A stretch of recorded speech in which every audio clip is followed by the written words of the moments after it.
क्या आपने कभी सोचा है कि एक रानी जिसके पास बेशुमार दौलत, हजारों नौकर और दुनिया का सबसे ताकतवर पति हो, वो रात के अंधेरे में चुपके से महल की दीवार फांदकर किसी बदनाम गली के कोठे पर क्या करने जाती होगी?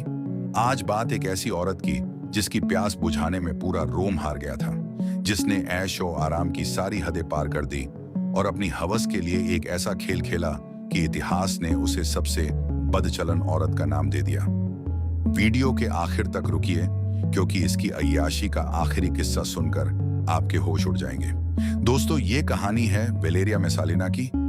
ये करीब 2000 साल पहले रोम की महारानी थी और वहां के राजा क्लॉडियस की पत्नी थी। लोग कहते हैं कि मेसालिना जितनी खूबसूरत थी, उसका दिमाग उतना ही शातिर था। जब राजा राजकाज में व्यस्त रहता, तब रानी अपनी अय्याशी का जाल बुनती थी। अब सुनिए मेसालिना की अय्याशी की वो बातें जो किताबों में दबी रह गईं। मेसालिना को महल के शाही बिस्तर पर नींद नहीं आती थी। वो रात को अपना नकली नाम लाइसिस का रखकर रोम के सबसे गंदे और सस्ते कोठों में जाती थी। वहां वो एक आम वेश्या बनकर घंटों काम करती थी, ताकि अपने जिस्म की भूख को शांत कर सके। रानी होकर भी उसे उन अंधेरी कोठरियों में जो मजा मिलता था, वो उसे महल में नहीं मिलता था।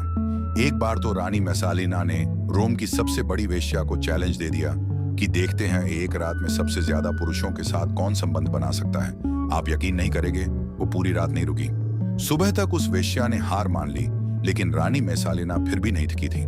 उसने उस रात 25 से ज्यादा मर्दों के साथ संभोग किया था। मेसालिना को जो भी मर्द पसंद आता, वो उसे हासिल करके रहती। अगर कोई दरबारी या सिपाही मना करता, तो वो उसे झूठे इल्जाम में फंसाकर मौत के घाट उतरवा देती थी। उसकी अय्याशी सिर्फ मजे के लिए नहीं, बल्कि ताकत दिखाने के लिए भी थी। लेकिन अय्याशी की भी एक लिमिट होती है। मेसालिना ने अपने पति यानी राजा के होते हुए अपने एक प्रेमी गायस सिलियस से सरेआम शादी कर ली। उसने सोचा कि राजा तो कमजोर है, वो उसे अपनी खूबसूरती के जाल में फंसा लेगी। लेकिन यही उसकी सबसे बड़ी गलती साबित हुई। जब राजा क्लॉडियस को इस शादी और रानी के उन बदनाम रातों का पता चला, तो उसने मौत का फरमान सुना दिया। मेसालिना ने अपनी जान बचाने के लिए राजा को मिलने की कोशिश की। उसे फिर से अपनी अदाओं से रिझाना चाहा, लेकिन इस बार तलवारें निकल चुकी थी।